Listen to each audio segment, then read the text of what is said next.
It seems to have stopped at 58. So, well, welcome to all of you here. We've got people from a range of different business sectors and parliamentarians from both houses of parliament and from all parties. I'm Tim Farron. I'm Member of Parliament for Westmoreland and Lonsdale, and I'm a member of the all-party parliamentary group on migration.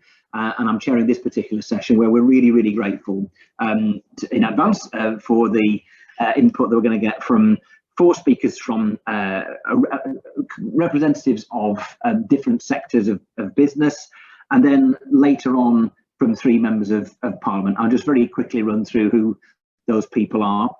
So we'll have Catherine McGuinness, we'll have Jill Haig, Verity Davidge, Kristen O'Connell. I'll introduce them all with a little bit more detail when it actually comes to their turn. And then later on, after all 4 of our business reps have spoken, I will introduce 3 members of Parliament, David Simmons, Steve Double, Neil Coyle, and they will be speaking from a variety of perspectives. Neil Coyle and David Simmons, like myself, are supported by the Refugee Asylum Migration Project and members of the all-party group. Steve is the chair of the all-party parliamentary group on tourism, which obviously is a significant business sector that is impacted. So we are just a few days really away from the new immigration rules coming in. The 1st of January 2021 means that freedom of movement in the UK and Europe ends. A new set of immigration rules will come into effect, and they will be the biggest changes we've seen in migration rules in decades. Employers will have to re-examine the way they manage their workforce and put new policies, systems and processes into place. And that will happen, of course, at exactly the same time that we're juggling all the issues to do with COVID, which is impacting on many of the sectors represented today. So the main questions we want to address today, first of all, is are employers and businesses ready for these changes? Secondly, what impact will these changes have on businesses from very different sectors and different sizes? And then really to look at what areas there are of common concern. It's key for parliamentarians to get a sense, hopefully a concise sense, of what the impact on businesses are likely to be, so that we can attempt to feed into the Home Office to take a kind of pragmatic stance on this and to look at how things can be improved or changed on the basis of your lived experience. So thank you for everybody who's here, so many different sectors in on the call from different parts of the business world, parliamentarians, like I said, from all parties and from both houses of Parliament. So I'm going to start off by introducing our 4 speakers. I'll do them one at a time in the order that I will ask them to speak. So I'm going to ask Catherine McGuinness to speak in a moment, followed by Jill Haig, then Verity Davidge, and then Kristen O'Connell. And to give Catherine just a minute to compose herself, I'll introduce her to you. She's the chair of the Policy and Resources Committee at the City of London Corporation. A chair of the Policy Committee, Catherine is deputy chair of the City UK, the promotional body of the UK financial services industry, and the International Regulatory Strategy Group. She has led the City's work on education, chairing its Education Board and the City of London Academies Trust. Catherine has also been closely involved with the City's cultural offer, having chaired the boards of the Barbican Arts Centre and Guildhall School of Music and Drama. Catherine, the floor is yours. Great, thank you very much, Tim, and thank you for that very full introduction. I think you've almost had my full CV, other than that I am also a recovering lawyer, having been a practicing financial services lawyer until I took up my current role. So as you've heard, I'm the chair of policy at the City of London Corporation. We are the governing body for the Square Mile. We look after the Square Mile itself in the heart of London. We provide services across London, but most importantly for today, we work very closely with that financial and professional services sector that carries our name, the City, even though it is now absolutely a UK-wide sector.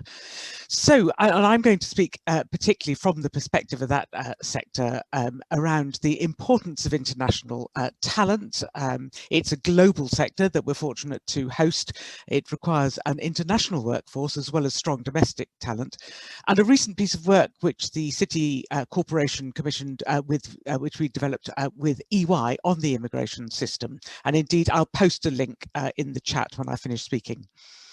And I just want very quickly to highlight the importance again of this sector for the economy, contributing, well, I mean, the big figures I don't think tell you quite the story, but it contributes as 75 billion a year to the exchequer through tax. It employs 2.3 million people across the whole of the UK.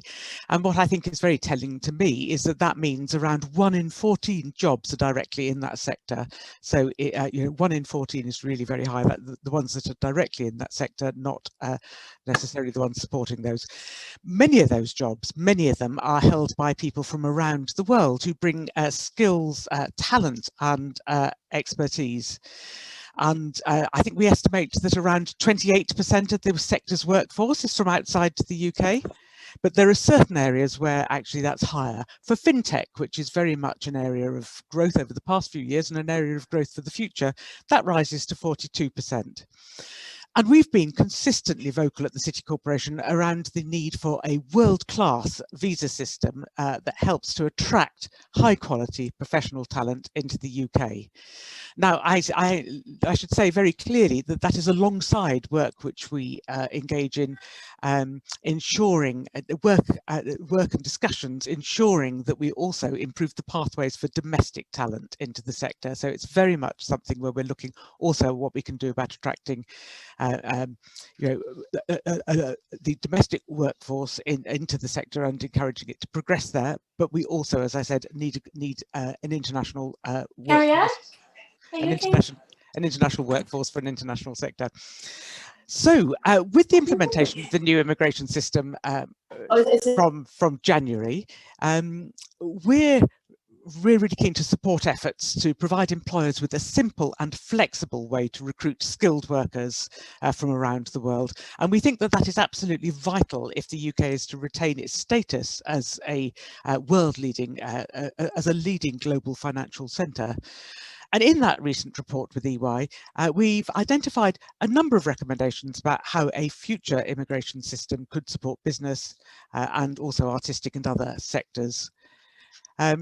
Now, I have to say what really worries me is that stakeholders across the financial and professional services industry report that the attractiveness of the UK as a destination for international talent has diminished in the last 4 years.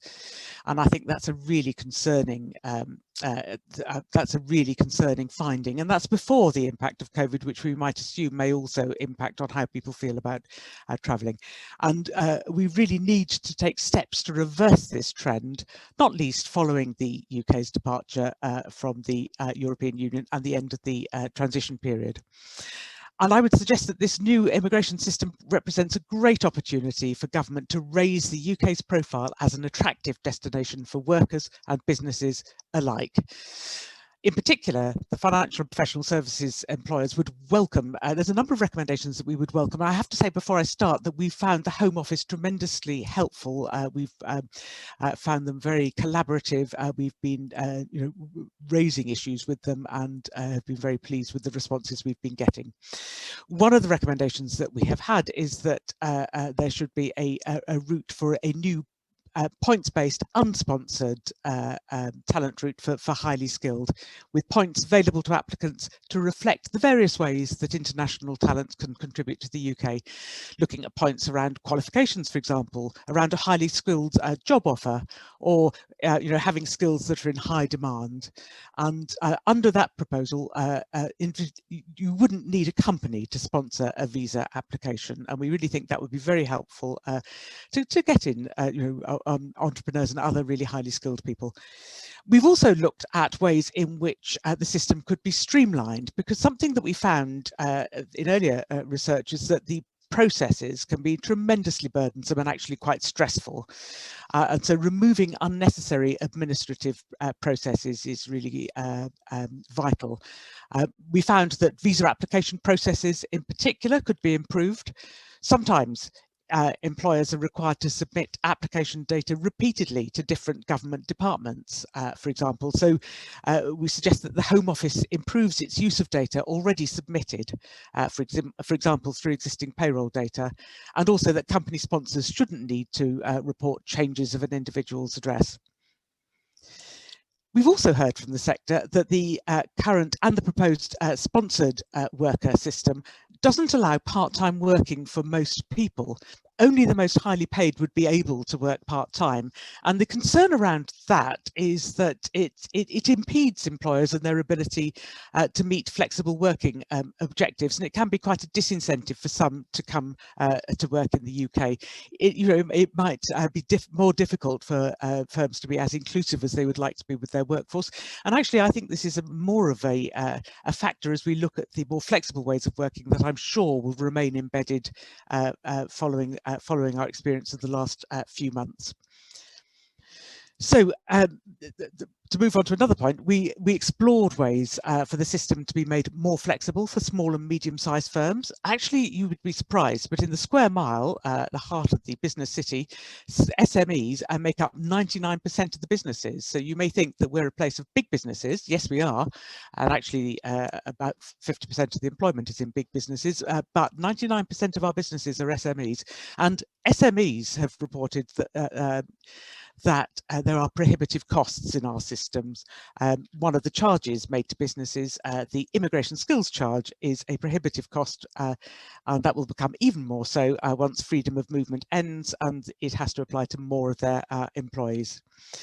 Depending on size, each potential employer will have to pay up to £5,000 per visa applicant, and SMEs would really welcome the ability to pay the charge flexibly and over a longer period.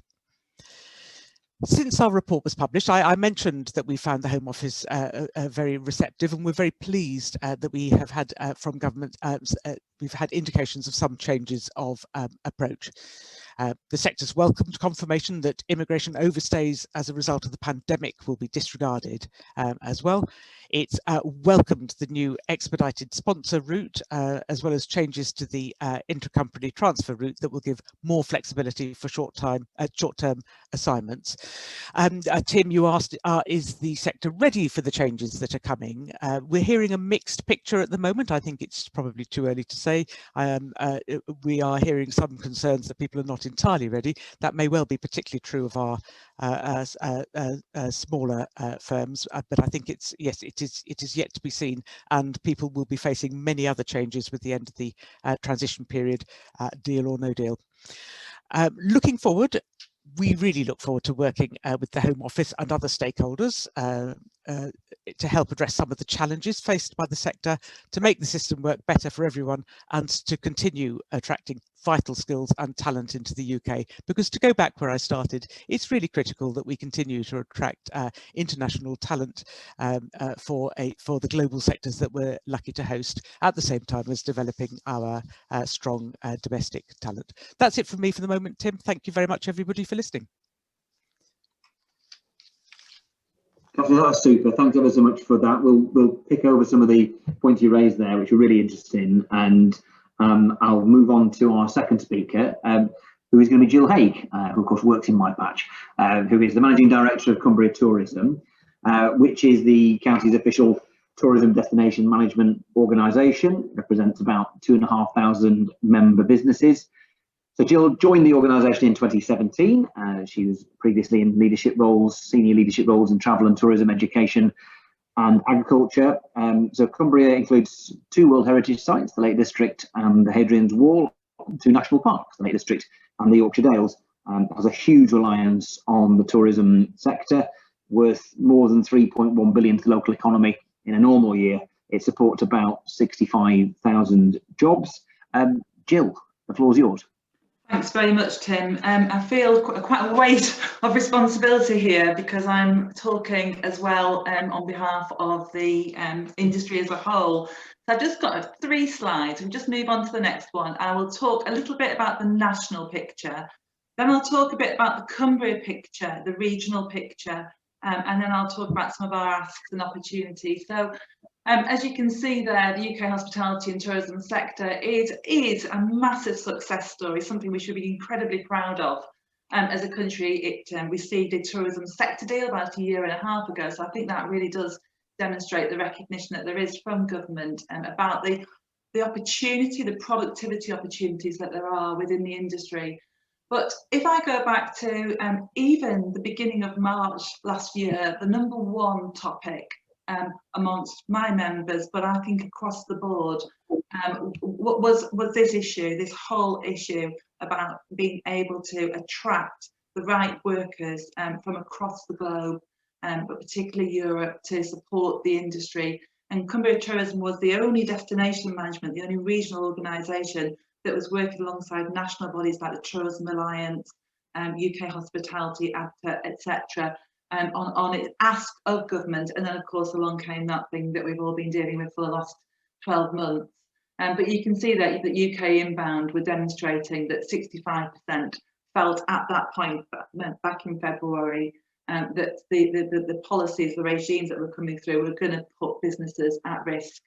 And it's key, really. We just cannot recover and grow without having that access to that pool. And I hope that when I just move on to the next slide now, if that's all right, Vinya, it's a little bit of a busy slide, but I hope that I can talk you through from a regional picture why that is just so important. So if you look at somewhere like Cumbria, we've got a population of just under half a million. So it's tiny really in terms of population, but in terms of size, it's the third biggest county. And I know that a very key representative from Cornwall is on the call, and so we might have a tussle over this, but Tim and I will align and say that outside of London, Cumbria, possibly Cornwall, are the most, the biggest and most intensely visited areas of the country from a destination perspective.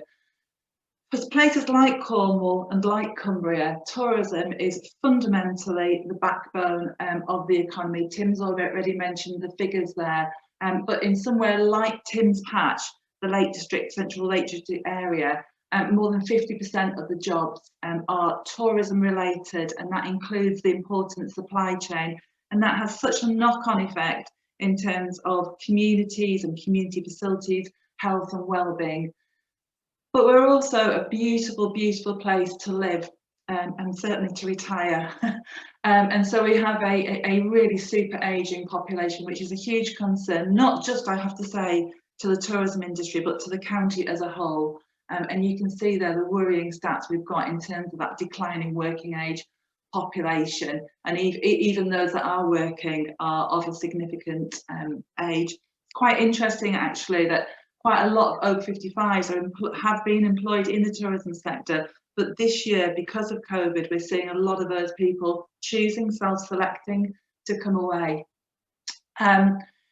Again, you know, pre-COVID, we can't get away from it. Again, in Tim's Patch, you know, there were only 300 claimants, because that demonstrated that really there was a very, very small pool to be able to draw from. And the county is actually really clever and innovative in terms of how it works to draw from some of the pockets of worklessness that there are, perhaps on the West Coast area, and brings people in by the busload and pays heavily to do that. But there's only a certain amount that we're able to draw from. And I think a little bit like what Catherine was saying earlier, that kind of part-time, the temporary nature of the work sometimes is a particular and added challenge, which is something that we know that our European friends are very adaptable to, but certainly some of our domestic employees are not so.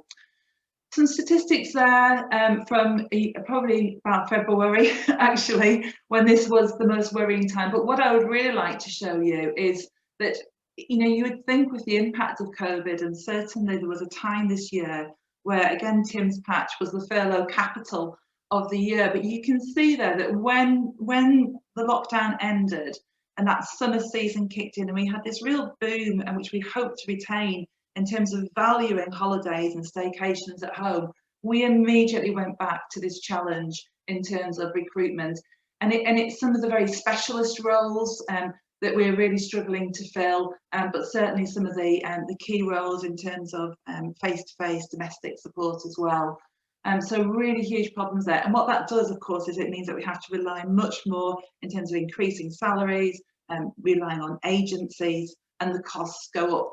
I mean, if I can give you an anecdote here, just this time last year, we were having to, we had lots of pubs that were basically not able to open all the week because they didn't have the chef resource. And the chef is king these days and can dictate the hours and the days that they're prepared to work. So talked a bit about the innovative practices, but we really do need this access to this talent, and they are talent, and they are valuable people who really do provide such additionality to the hospitality sector, which at the end of the day is all about people and positive, welcoming interactions.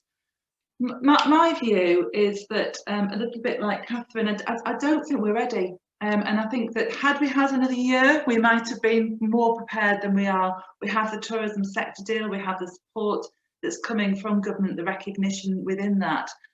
But if I talk to any business today, the only thing that they're interested in is getting to tomorrow and survival. And so I don't think that businesses have been able to prepare in the way that we'd like. And if I just move on to my final slide, which hopefully is a little bit more positive, and it's just some of the areas where I think that there are opportunities for us to think again and look again how we can support the industry as a whole, but particularly recognising some of the regional anomalies like Cumbria, like Cornwall.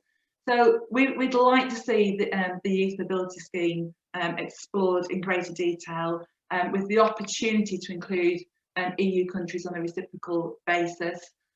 We would like to look again at the shortage occupation list. There is something in there for chefs, so I will acknowledge that, but I do think we need to look again at that from the hospitality sector. I've mentioned the fact that we're not ready, and there's more work that needs to be done to support the transitional arrangements. And I think that you know, we really want to have a look at some temper, more light touch arrangements that we can use in this really important period. These businesses across the country, all of us, are doing our best to survive and to recover. We go back to 12 months ago, we are made up of lots of small businesses who are doing a fantastic job, who are looking to invest in their businesses, who are looking to increase productivity and absolutely up for the game. We're in a very challenging position, and the best thing that we can do to support these businesses now is to give them the access to the labour that they're going to need, because if we don't, then we are really going to go backwards in terms of the opportunities that the sector provides for the county and the country. So perhaps I should just leave it there, Tim, and let somebody else talk. Lovely, thanks, Jo. That's really helpful. So we will move on to Verity now. Verity Davidge is Director of Central Policy at Make UK, covering and representing the manufacturing industries, overseeing Make UK's policy and campaigning work. Make represents 20,000 manufacturing and engineering companies to ensure that the voice of UK manufacturing is heard. So Verity, over to you. Thanks, Tim, and thanks both to Catherine and Jill. And Jill, I now have like dreams of trying to go to the Lake District and eating gingerbread, so thank you for that, just lifting my mood a lot. I mean, asking the question of whether employers are ready for the new immigration rules seems like it should be a simple one to answer, but it's indeed quite complicated. I guess if we start from the positive, employers know what, or if they don't know, they can find out what the system is, compared to the various kind of unknowns and questions I imagine you are all getting yourselves from businesses at the moment as we edge closer and closer to the end of the transition period. At least if an employer or business asks me what the new immigration system looks like, I can indeed describe it to them or answer the question. Of course, in terms of preparation, I think even if an employer had that information in front of them every day of every hour at the moment, they would probably still be ignoring it because, of course, the pandemic has literally taken over. So manufacturers have instead had to focus on keeping their businesses afloat and their staff in jobs. And whilst as a sector, manufacturing has been able to stay open from government during lockdowns, it's still taken a significant hit. So we see demand at the lowest levels we've seen in decades. We've seen half of our members make redundancies, with on average up to a quarter of their staff being cut.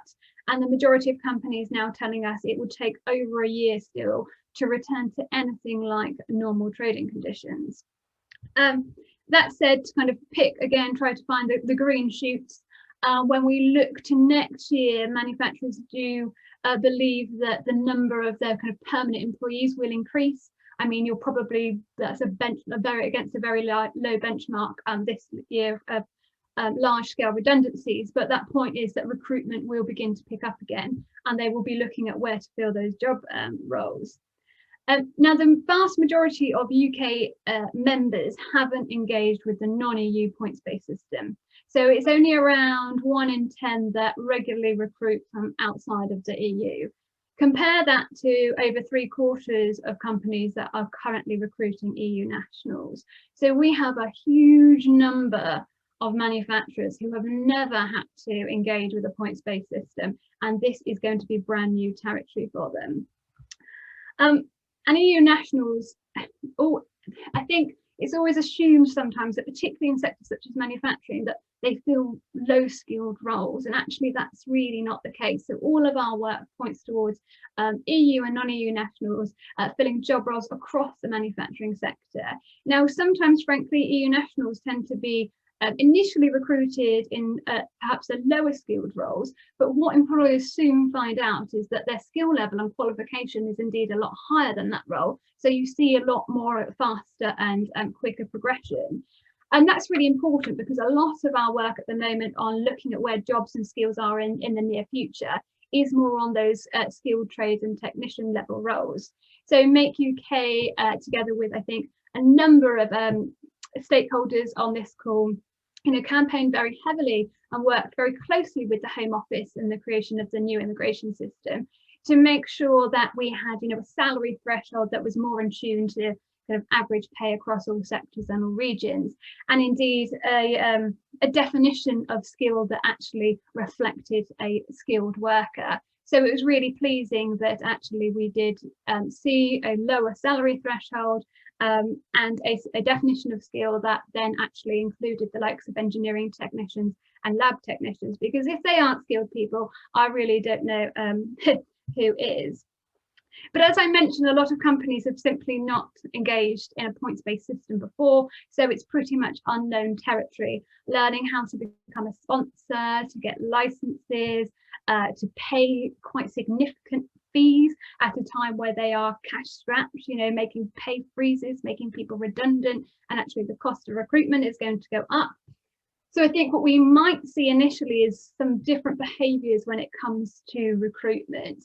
So we're likely to see employers, I think, look at recruiting more locally, and of course all of the government initiatives that we have at the moment, they seem to be coming out weekly, Kickstart, apprenticeship incentives, sector-based work academies, lifetime skills guarantees. Government is pumping out a lot of these initiatives to kind of recruit locally. And I think at least in the interim period, that's what we will see potentially in the first half of the year, as employers probably just aren't getting used to the system. So more local recruitment. And I think, of course, when I say local, now that companies have adapted to this new way of working, and even in sectors like manufacturing, where remote working is now becoming a thing, almost geography isn't a barrier. So arguably you could, as an employer, have access to a more wider local domestic labour market. And of course, next year we're probably going to be facing quite a high unemployment levels, as we saw the Chancellor announce, I think 7.2% unemployment predicted for next year, probably lower pressure on pay. So again, it might be an employer's intention to actually think, well, might I just recruit locally, because it's a lot easier than actually engaging in this new system. That said, we know sectors such as manufacturing, access to skills is always our Achilles heel. So it will only be time before I start to hear manufacturers say, I cannot access the skills I need, get people with the right qualifications, with the right experience, or simply the people that need to do my jobs. There are great and wonderful, highly skilled engineering jobs in manufacturing. There are also some that people don't love as much to do. And before we know it, employers will be saying, I need to learn this, I need to engage with it, because I cannot afford to not fill this post, because I'm going to lose orders and demand. That's what's going to fuel 2021 and lead us back onto recovery. So if the question is simply, are employers ready? I think, chiming what Jill and Catherine have said to date, no, it would be the answers.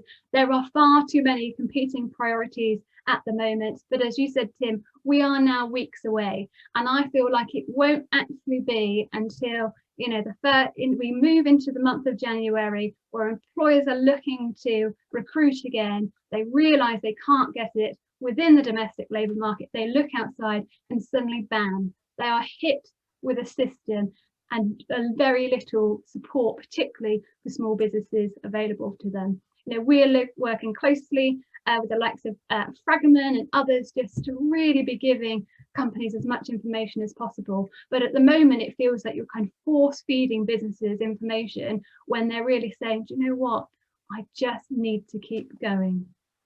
So I'll leave it there. Thank you. There's no super. There are some common themes coming through. I'll try and wrap those up in a little while, but first I'm going to introduce to you Kristen O'Connell, who will speak next, from the Federation of Small Businesses. She's the Immigration Policy Chair. She's the founder and director of Superlative Recruitment, a global agency that's helped hundreds of small businesses hire millions of people. And as we've heard already, the national lead for the FSB on immigration. So Kristen, I'm delighted to offer you the chance to speak last before we try and draw some common themes together. All right, fantastic. Thank you so much. I will try to not spend a lot of time rehashing the same points that Catherine, Jill, and Verity just made, but from a small business perspective, we definitely echo a lot of those points that they've just made. I will add a few different points of view, because one, I have my FSB hat, and I'm going to speak from the point of view of small businesses. Also, I run a recruitment agency, so I can speak from the talent seeking perspective. And as some of you may have noticed by now hearing my voice, I've also gone through the immigration process myself. So I know what it's like from an employee perspective. So I'm going to add a few points from that perspective, if that's okay. Firstly, from the Federation of Small Businesses point of view, we've done a lot of things this past year to help prepare our small business owners. And when I say small businesses, I'm referring to anyone with 250 or fewer employees. But the majority of FSB members actually are made up of solo entrepreneurs or micro businesses, those of us that employ fewer than 10 people. So really, I'm speaking from more of a small business perspective. Unsurprisingly to anyone on the call, and hearing from what our fellow speakers have said, businesses just have a lot of other things on their plate at the moment. And especially for small businesses, we have limited resources, limited financial resources, limited time resources, limited human resources, and a lot of those resources in 2020 are being spent in areas we never imagined we'd be spending those resources.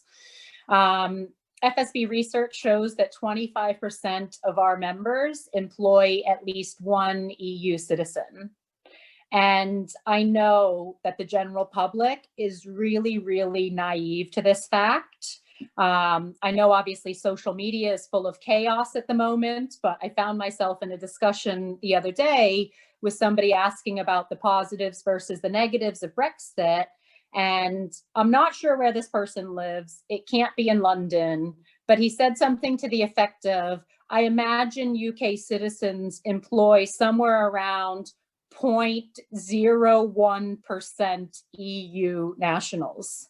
So I think the average person, maybe especially living outside of London, is just really unaware of how these immigration changes are going to affect their daily lives. Because the knock-on effect is what a lot of people don't realize is going to be coming at some point mid-next year. The knock-on effect of industries like hospitality, who are already on the brink of certain closure and administration and bankruptcy. Shops like retail, the high streets have been struggling for years due to online shopping habits and the convenience of, you know, being able to be at home and order something and have it delivered the next day. And now that a huge population is also working from home, high streets are struggling even more because they're not experiencing that day-to-day foot traffic of grabbing a coffee, grabbing a meal, grabbing, you know, something quick in the retail shops on your way home. The farming industry and, you know, all the fruit pickers and all the entry-level talent that works not only in the farming industry, but entry-level talent works in a lot of the industries right now that are already struggling. Already the salary threshold was met or was mentioned. So small businesses tend to employ people on the lower end of the salary thresholds. In order for me personally to come to the UK, my employer needed to be willing to pay me £35,000. And he was willing to do that, but only because I had 4 to 5 years experience within the industry and worked for him in America.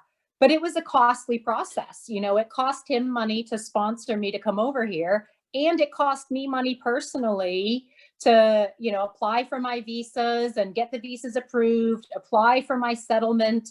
You know, that's not a cheap process. So it was also touched upon before in terms of part-time and seasonal or temporary workers. Almost no chance of a retail shop or a hospitality venue now hiring somebody for the run up to Christmas, you know, their really busy period this time of year, or if it's a hospitality venue that has a lot of events and stuff going on in the summer, they're really going to struggle to hire temporary and part-time staff, because a lot of that would have been students and people coming from the EU.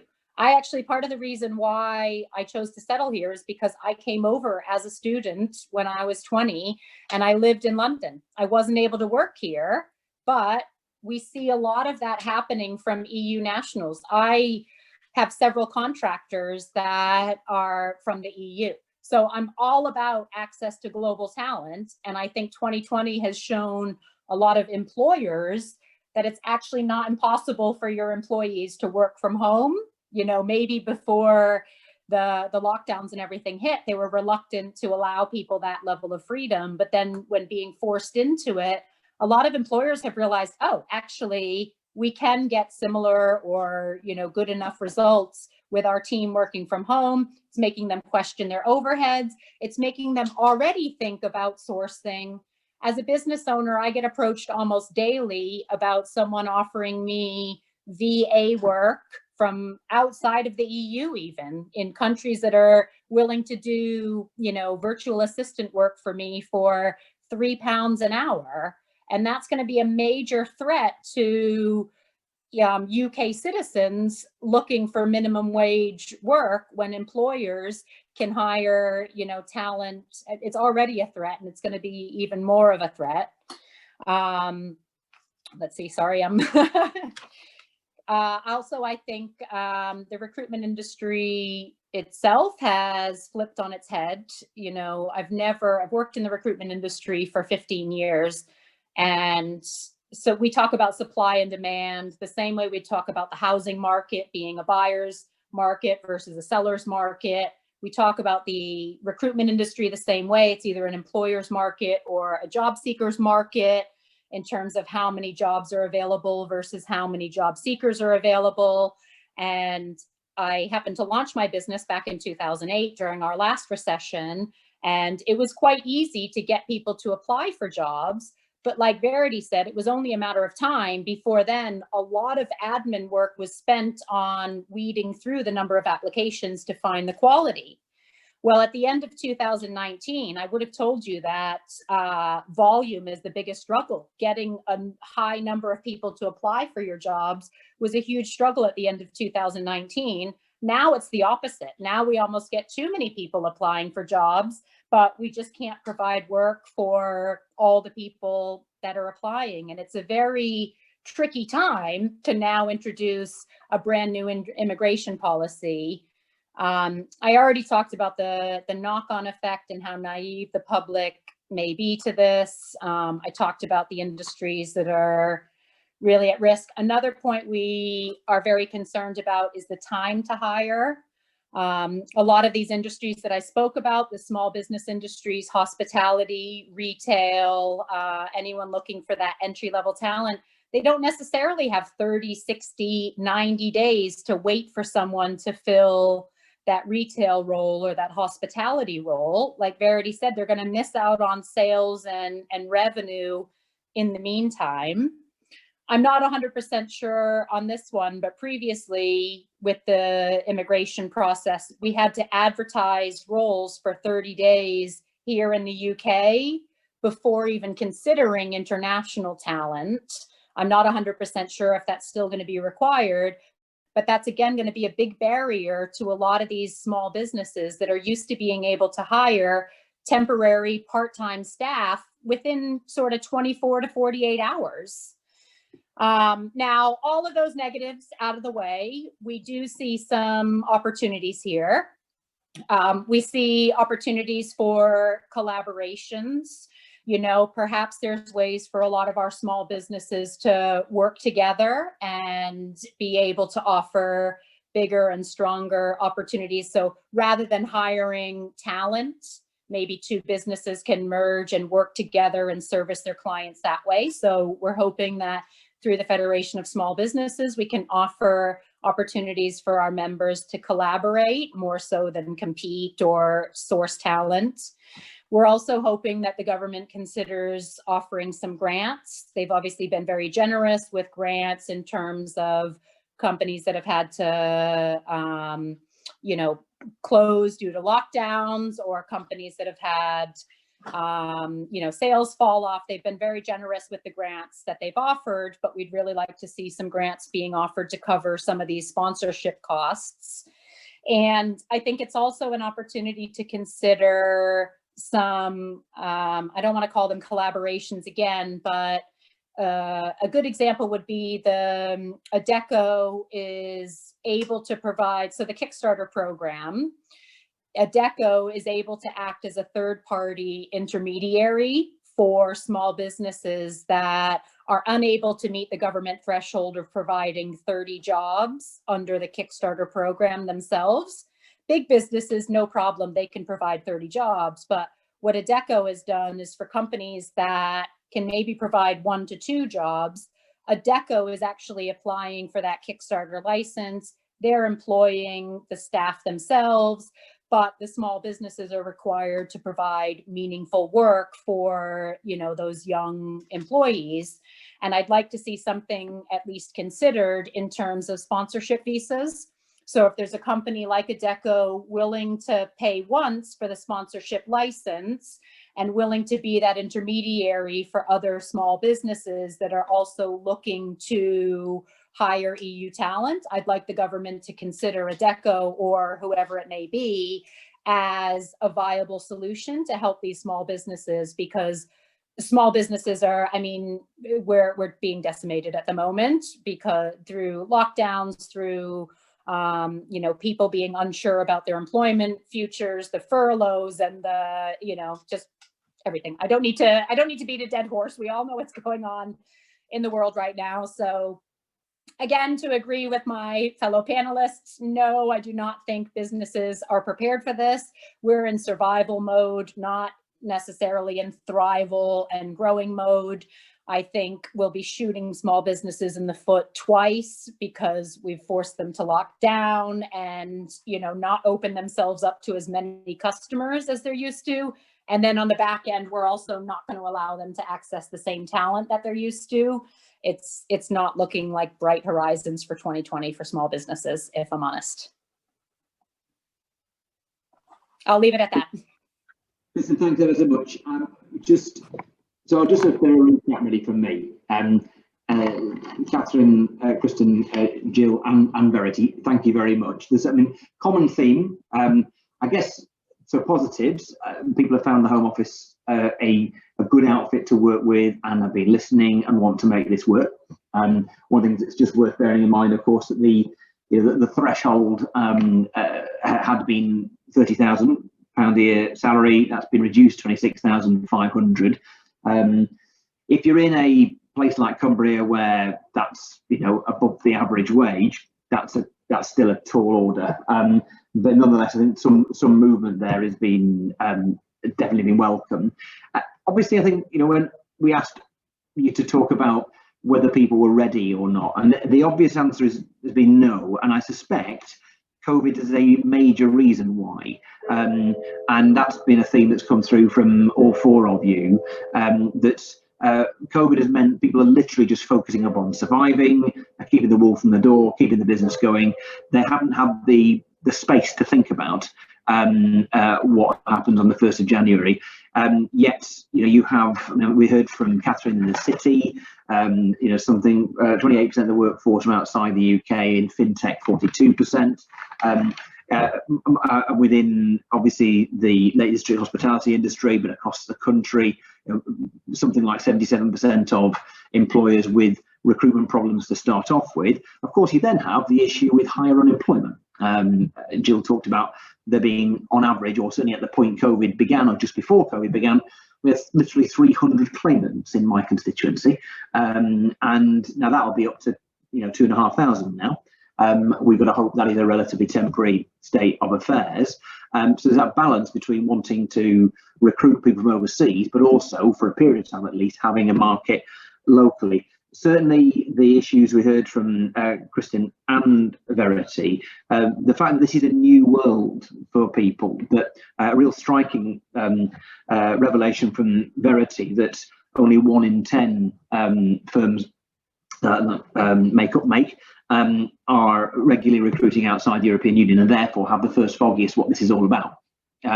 With compared to 3/4 that have accessed talent more easily through the European Union. So there's a real upskilling needed. And then reflecting particularly with small businesses, Kristen saying that the bulk of the membership of the FSB, you know, are people who employ just themselves or up to 10 people.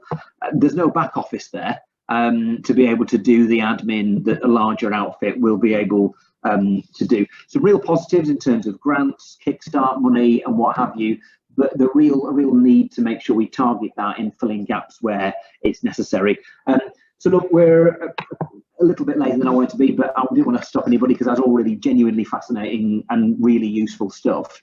I'm going to say one thing before I move on to our next round of speakers, and that is this, that a kind of an open question really to all of you on the call from us on the All Party Parliamentary Group on Migration is whether you would appreciate being part of a quick inquiry that we would run as an All Party Group into the impact of the migration changes on business in the UK, with the view of potentially using many people on this call as witnesses, calling you as witnesses, and then being able to present our findings to the Home Office in short order. If you think that's a good idea, do tell us in the chat. If you've got a question, also bung it in the chat, and I'll try and get to as many of them as possible after the next round of things. So massive thanks to Jill, to Verity, Kristen, and to Catherine. I've now got at least 2 of my parliamentary colleagues to introduce to you now, and I'm going to start off with David Simmons and then Steve Double. Neil Coyle may or may not be able to join us. I'll be told shortly whether he can. David was elected to Parliament almost exactly a year ago, and he's the Conservative Member of Parliament for Ruislip, Northwood and Pinner, and is a member of the All Party Parliamentary Group on Migration, and also part of the RAMP project as I am, and has been a wonderful addition to that group. David, I'll invite you to make your comments on the changes we expect in just a few days' time.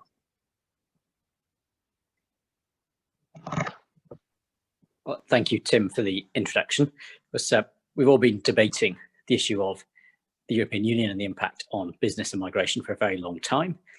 I'm one of many on my benches who voted Remain and campaigned to remain in the European Union, and are therefore, very much of the view that we need arrangements in place that support our citizens, support our businesses as effectively as possible. And I'm positive really that the signs are there that some sort of deal is in prospect imminently, and that will be a good thing in providing certainty for people, although clearly we need to get the best outcome now for the UK, given the decision that was taken in 2016. Key concerns for me particularly have been around in fact the impact on children, of how that operates. But I think the debate in Parliament and the level of expertise and interest in the complexity. And I think the commentaries that we've just heard have demonstrated that complexity, have been enormously helpful. We recognise that there are certain sectors in the UK economy that will be more affected than others. And of course, having in particular interaction between the views of the Department of Work and Pensions about people's right to work or otherwise, how that impacts upon the level of unemployment and people's entitlement to access the benefit system, interacting with the Home Office policy of no recourse to public funds, which for some people puts them at serious risk of destitution, in many cases of other people who may come here on professional visas in a situation where they are themselves independently able to support their lifestyle, not so much affected at all. And then just the practicalities of making sure that the Home Office and the other government agencies that may be involved in supporting people, assisting them through that process, know what people need to do, are able to access that effectively, and do it in a timely manner. And I think it has been helpful that there's been cross-party pressure saying to the Home Office that we need to make sure that we're able to see the kind of progress that we need on all of these issues. Now, clearly, a big decision is imminent about what our future relationship is going to end up looking like. But the impact on all these different sectors and on the lives of the people that work on them clearly needs to be at the heart of that thinking. And also the ongoing impact on the public finances. And I come from having spent a long time in local government. We know that the pressure on wage costs brought about by the reduction of the availability of workers from the EU to come and play their part in such simple things as helping to get the bins emptied, working on road repairs and other things that need to be done, is an upward pressure on costs. And clearly that's reflected in the public sector, and therefore the cost to the taxpayer, in exactly the same way that it's reflected in the access to labour of so many of those other small businesses that we heard about from Catherine McGuinness on behalf of the city earlier on. So all of these challenges demonstrate that it is in everybody's interest to get this working together. And clearly with things like the sovereign borders policy and the practical operation of the points-based system as opposed to the principle behind it, we should begin to flesh out some of that detail. So I hope that gives a bit of a perspective. Like you, Tim, I very much welcome people's contributions on the question of the APPG looking at that wider issue. And I look forward to receiving those and having the opportunity to consider those in a lot more detail in due course. Thank you, David. That's really, really helpful. So yeah, if you're around to take a few questions, perhaps in a minute or three, that will be super. Neil's sadly not able to make it, so that does mean we've got a chance of catching up a little bit with our time. So I'm going to introduce to you Steve Double now, MP for Newquay and St Austell, and he is amongst other things, he's the chair of the All-Party Parliamentary Group on tourism. Steve, over to you. Thanks very much, Tim, and thanks for putting on this event. I'd like to say I was previously one of the members of RAMP, and that was an incredibly positive thing. And David has taken over from me as I've sort of gone on to other things, but you know, still very much a keen supporter of what RAMP is doing. Yeah, I mean, unlike David, I was very much on the Leave side of the referendum in 2016, and clearly the whole matter of immigration was one of the key aspects of that. But you know, I've always been clear that regaining control of our borders and ending free movement did not mean ending immigration, and there would still be a need for immigration into our country to support various sectors of our economy, and it was very important that we got that policy right to ensure that businesses were able to continue to access the labour they needed. As Tim said, I chair the All-Party Parliamentary Group for Hospitality and Tourism. I also represent the constituency in Cornwall, and I was very interested in a lot of what Jill said, and actually it was almost like Jill was reading my notes, because the similarities between Cumbria and Cornwall are quite significant. I do think we have better beaches, though. That's the only thing I would say. Yeah, you know, the importance of the tourism and hospitality sector, both to constituencies like mine, where people argue about the precise figures, but probably around 30% of jobs depend directly on this sector.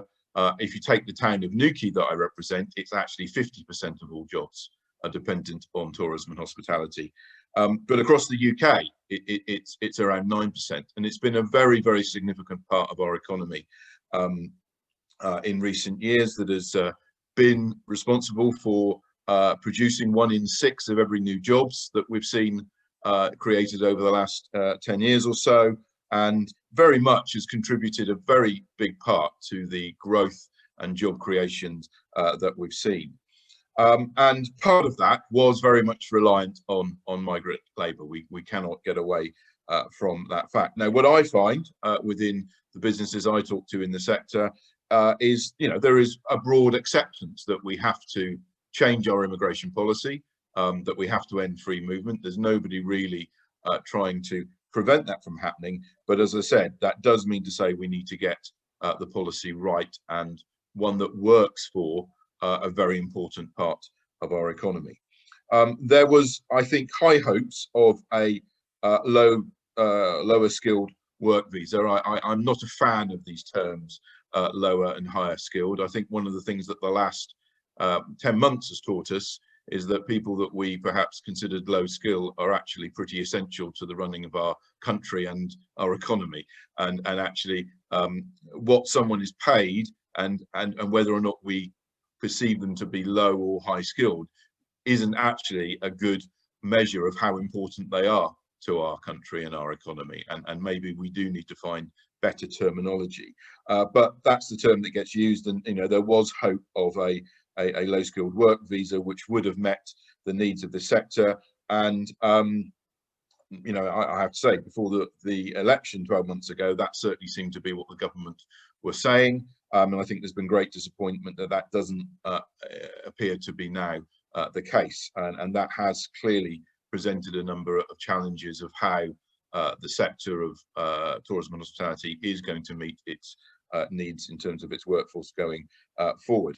Again, I echo what many have said, that I think part of the challenge right now is for this sector, having gone through the year they have this year, their focus is very much on survival, in getting to the next rent payment or wage bill, and there isn't really much attention being going on about how they are going to meet their workforce needs, particularly for the peak season next year. And I think that's something that we are going to have to be aware of.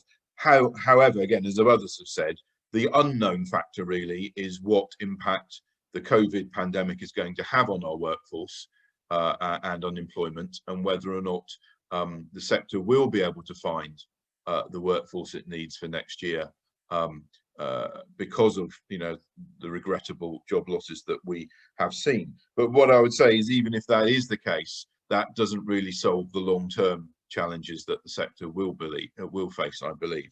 I just jotted down a few things that I wanted that I believe the government needs to focus on, and again, it was very striking, the similarities with Jill's points at the end. The first thing I hear continually is time. Businesses need more time to adjust to a new landscape in terms of migration policy, and not a cliff edge. And there, I would certainly support maybe a bit of a transitional phase that gave businesses time. The government needs to remain open and flexible about migration policy, and really be willing to adjust as we go forward when we actually see how it's working, and not get locked into a system that is put in place. And some of the things I'd like to see them consider is a bespoke pathway for tourism and hospitality. Jill mentioned the youth mobility scheme, which again, I remember back along, most of the bars in Newquay were manned by Australians or New Zealanders or Canadians or South Africans who came for the summer season. And I think something again along that line, I think there is a case to be made for a seasonal worker scheme similar to the one the government is putting in place for agriculture for the hospitality sector. And I think that would be something that would be very useful. And then I think thirdly, real support for careers in the sector. I think we don't make enough of the fact that tourism and hospitality is one of the greatest sectors for social mobility in the country. I know some of the MD of one of our biggest pub chains started at 19 working behind the bar, in one of those pubs and then became the managing director. And you know, we in the sector, you can very quickly progress, and you know, in your late 20s, be a manager of a pub, employing dozens and dozens of people and earning a very good salary very quickly, in some, you know, often much more quickly than other careers that are considered more lucrative. And I don't think we make enough of that. Certainly the introduction of T levels, I think, will help in this sector. And I think we need to beef up the sector deal. The sector deal is very welcome, but I think, again, much more could be done to use that to support the sector. So that's just my thoughts. And I'll just finish with this, that I think as we bounce back, as we look to bounce back from the COVID crisis and the impact that this has had on our economy, the hospitality and tourism sector is going to be absolutely vital for our country being able to do that. I think the demand will come back very, very quickly in this sector. There's a lot of pent-up demand where people haven't been able to enjoy these things that they usually enjoy. But unless the sector is able to access the workforce it needs, it isn't going to be able to contribute fully to that bounce back. And therefore, it is really important that as we go into next year, we look at this very, very closely. And as I said, the government remain willing to be flexible on this to ensure this sector can play its part to the full in helping the country recover. And that's it from me, Tim. Great, Steve. Thanks ever so much. I think, so first of all, we may just get a vote sooner than we thought. If that happens, Laura, we'll all skedaddle, and I'm going to throw the chair back to you, just so you know. Tim, I have a proxy, so I don't have to go anywhere. So if I can help, I'm happy to do so. You can chair us. In fact, if the bell goes, yeah, I'll get in. You can chair this from Newquay Beach. And I will concede the beaches. We have lakes, that's different. Look, so first of all, I mean, from David and Steve, massively helpful contribution. I think just for everybody who's not a parliamentarian, which is most people on this call, all party parliamentary groups, there's lots of them, and some of them do a really good job. And I think, you know, Steve's is one, and I hope you think this one is one as well. And the value of all party groups is it brings people together from all perspectives to work together on a common area. And it doesn't matter what party or, you know, combination of parties is in government. If you've got people throwing bricks at you, you tend not to listen. If, however, you've got a consensual, you know, collegiate approach where there's positive proposals made on the basis of lived experience, you're far more likely to get something done. And so Steve's made some really great suggestions of things that we ought to be looking at, and I would endorse everything that he just said about bespoke pathways, about looking at lower skilled work visas, and so on. So on the assumption that we will wrap up at 6, I may leg it before then. I apologise in advance if that happens. I've seen 3 questions in the chat. Verity's had to leave us as well, so I think that leaves us with 5 people still on the call to take answers, take questions. 3 that just jumped out at me from Ian. He asks us whether we would support a labour shortage list for all skill levels. So I'll just throw that out there. Luke asks whether or not the businesses that, in particular, you know, Catherine, Verity now having left us, Kristen, and I, especially Kristen, I imagine, and Jill, the businesses you represent, how aware are they of the costs involved in the license process and the personal visa process? And then Marjorie asks a question, a general one, whether, given the threshold is, what is it, 25,600, 26,500, whether that really ought to constitute the new living wage. That's a good question. But who wants to pick up any of those? Can I perhaps ask Kristen in particular what you think about, from your experience, whether people are aware of the costs involved in the process, those people you represent? Yes, Tim, I think that, I don't know, I'd say maybe probably 50-50. There are definitely some, you know, small businesses that have taken the time to research and that are aware, and maybe it's even higher than that 50%, because there are probably a lot of those businesses that I referred to earlier who already employ people from the EU, and therefore they haven't been waiting for information to come from government sources. They're aware of it from just their day-to-day operations and the people that work in their businesses and the situations that those people are facing. So I think there's probably a lot of awareness. And as I mentioned before, the Federation of Businesses has done a lot to make sure that we're educating our members and we're helping them as much as we possibly can to prepare. So I think maybe probably 60-40, maybe even 65-35% awareness. But again, I live and I work in London.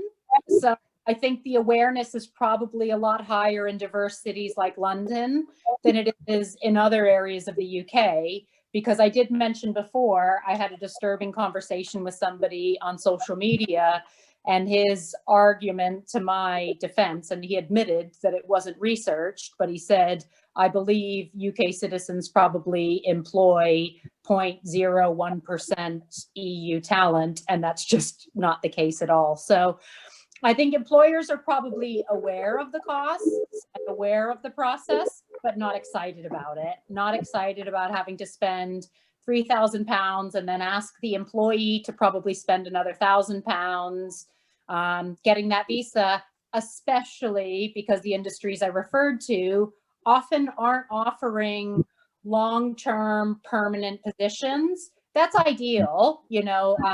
I apologize that I don't remember his name, but the last speaker referenced how amazing the hospitality can be for growth. So there is a lot of career potential, but there's also a lot of part-time temporary talent that floats around in these industries and maybe doesn't settle on a long-term employer initially. You know, back, I'm just turned 40 this year, and I know back when I was looking for work, it was very much go to college, get good grades, get a good job, stay in that career for 20 to 30 years, climb the ladder. And I didn't choose that path, but also over the last 10 to 15 years, with millennials entering the workforce and then Gen Z entering the workforce, their attitude has been more of, I don't really want to work for the same employer for 30, 40 years.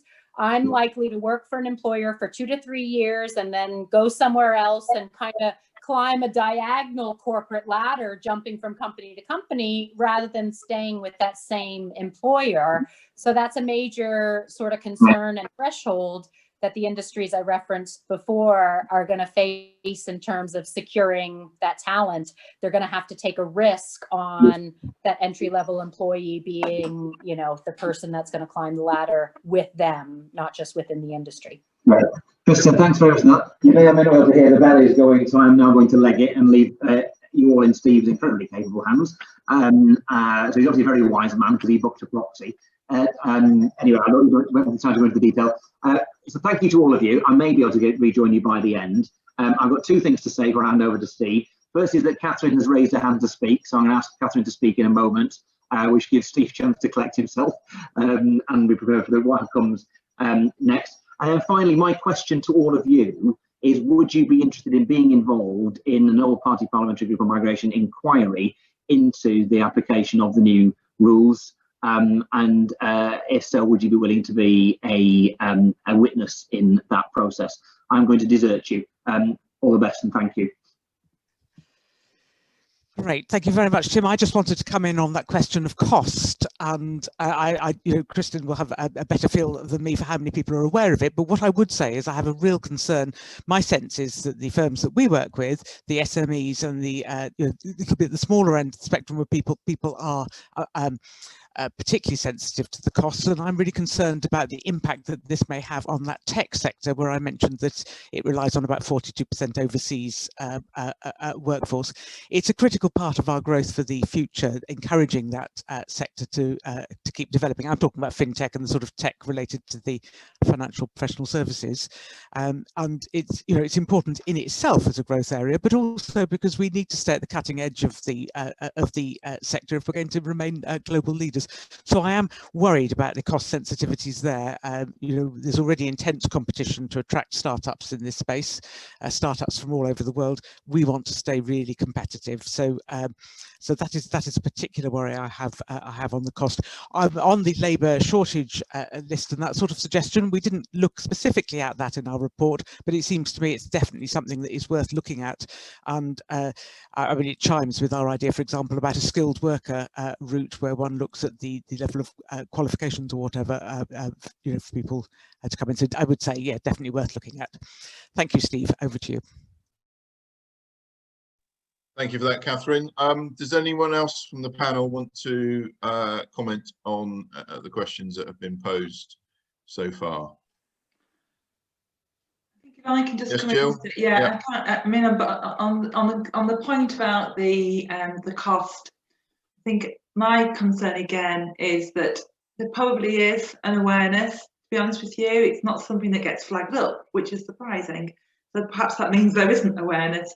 But my concern is that when and if that awareness does come, it will be prohibitive, particularly now for businesses. And that makes it even harder, doesn't it, in terms of their ability to recruit and to retain some of the staff that they have got from Europe. So that's a real challenge, and I think that could really bite us.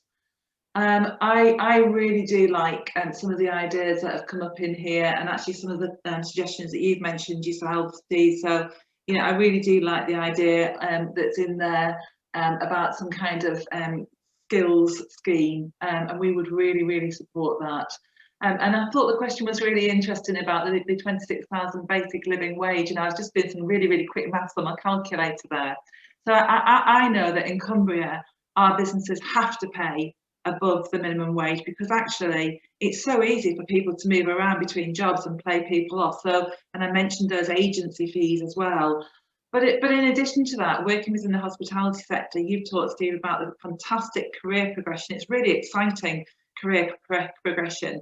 But actually what also often comes with your job when you're starting is food, drink, tips, accommodation as well, which all needs to be taken into account. Yeah, absolutely.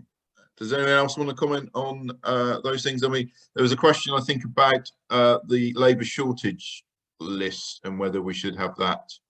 I'm trying to find it now, sorry, but from memory, there was about whether it should sort of cover all skill levels. Yeah, this is it. Yeah. Any thoughts on that one?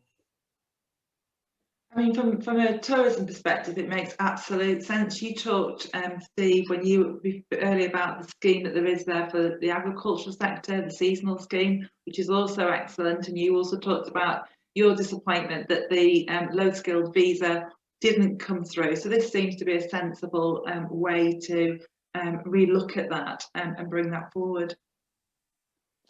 Yeah, I mean, my concern would be that it is another layer of bureaucracy, and we could end up with such a long list that it actually doesn't have much meaning. And if I can say this carefully, you know, if it's put together by the MAC, the Migration Advisory Council, they aren't always known for being in touch with businesses. So I think there'd be a number of concerns about that. I mean, I would much prefer us just to have a short-term low-skilled work permit. I think that would be the easy answer, but the government don't look like doing that right now. But I think it's something those of us who you know, I know colleagues in Parliament share my view. We need to keep pushing them on as we go forward. That this is something that we could bring in at a later date, because I do think it's the best solution, really, to have a short-term visa scheme like that. Yes, Kristen. Yeah, Steve, I would agree with you totally, and that's something that the FSB has put forth to the MAC as well, is in terms of lower skilled workers. And I have to say, I'm 100% with you that I hate that term, because low skilled workers, as we like to classify them, have really proved how essential they are during this pandemic. And so regardless of how many skills they have in their tool belt, they are essential to our economy. They are essential to our day-to-day lives. And I referenced before in my introduction the knock-on effect And I think this is where really consumers and just people in terms of their daily lives are going to slowly start to see things like food prices increasing and coffee prices increasing. And, you know, there's no simple solution when it comes to, okay, I've now got to pay my worker a certain wage in order to source them from the UK. Well, I need to sell a certain number of products or services to account for that employee. That's just the way business works. So I think that there should absolutely be a route for low skilled workers. I don't know exactly what that should look like and what qualifications they should come into, or if, you know, their wage should be the criteria. But we know from, I work with all the major job boards here in the UK, and the only industries that have been growing this year in terms of the number of jobs they're advertising are the healthcare sector, the warehouse sector, the retail sector, the food delivery sector, you know, the just delivery drivers in general.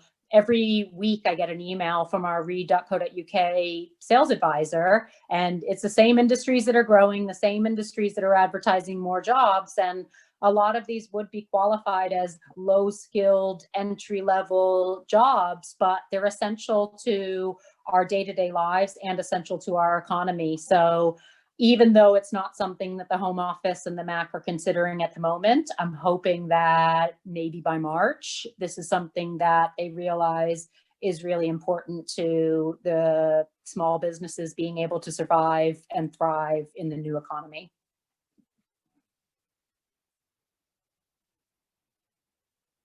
Did I freeze?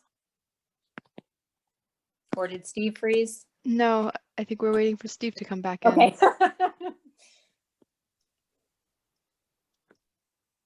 Otherwise, I'll encourage Laura to take over. Laura, I think you're on mute. Do my fellow panelists have any thoughts? Yeah, it'd be good. I just wondered, maybe we'll just bring in a couple of people. Nick, Lee, I know you wanted to come in. Maybe we could bring you in, and then Kirsten, you could respond. Thank you. Thanks, Laura, and thanks for the APPG for arranging this. So I represent Oak North. We're a fintech firm firmly falling into the category that Catherine articulated, and thanks to Catherine also for all her hard work in our space. I think for us, look, we are ready, but probably a couple of observations. Firstly, where we are, about 20% of our staff come from the EU at the moment.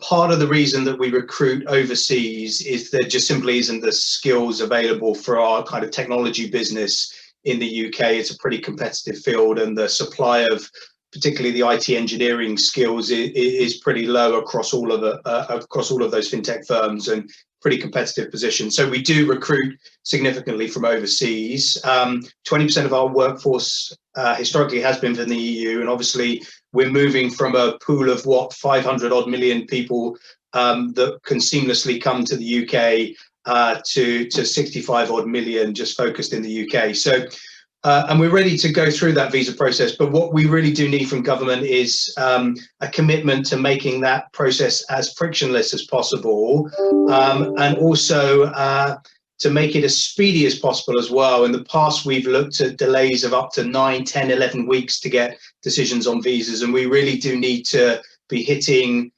targets in hours instead of weeks to get those visa decisions. We're also, as has been raised on the call by others, you know, concerned about the costs that are coming in. It's going to cost us thousands of pounds now per visa application. So really, we would like government to look at some of the costs involved as well as we move forward. We've always been particularly vocal on suggesting there should be a particular visa category for high growth companies, and particularly in the technology sector, because it's a strategically important sector to the UK economy. So I guess in short, we're ready, but we're just a little bit concerned about the friction that's going into the system going forward from the 1st of Jan that previously wasn't there, and the costs as well. So thank you. Thanks for that, Nick. I'm sorry I disappeared for a while. You would think the one place in the country that would have a reliable broadband connection would be Westminster, but as the Prime Minister found out the other day, that's not always the case.